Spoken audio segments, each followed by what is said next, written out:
So God is saying to us, when, Catalina, when you reach your breaking point, God is trying to tell you, don't break down. Break out. Look at somebody and say, don't break down. Break out. You see, if you ever been grocery shopping, Mother Thomas, and happened to buy some dough biscuits, yeah, you will discover that they come in a container. And the only way to get the biscuits out, you got to hit the container.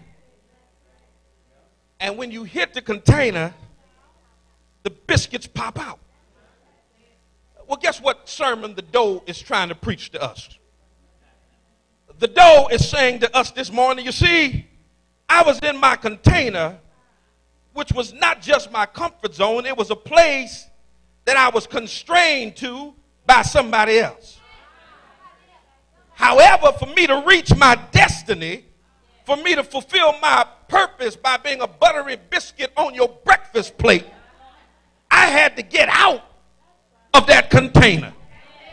See, my Creator did not make me to stay in that constrained position.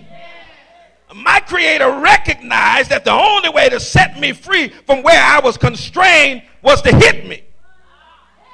And once I got hit, I had to break out of what I was locked into. America needs to know that these extrajudicial killings of our black boys and men, of our black women and girls, it's just a hit.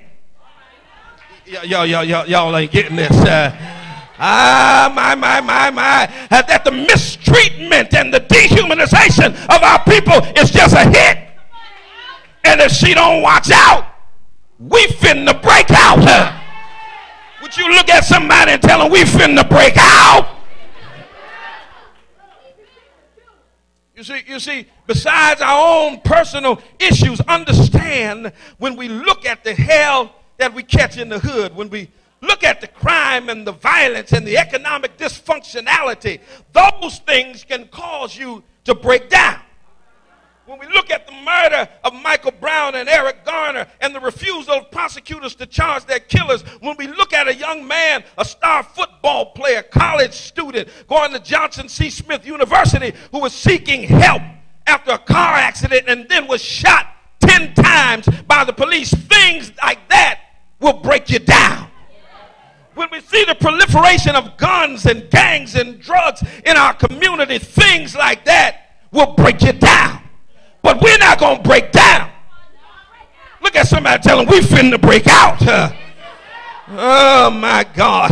We're going to break out and reverse the flow of economic injustice and poverty. We're going to step up and make things happen. We don't just come to church to sit and look and sleep and shout and dance and scream and give our neighbor high fives and leave, but we come here to get some power so that when we go into the community on Monday, we can be used by God to reverse the current of crime and violence, and we can break out of what we're in.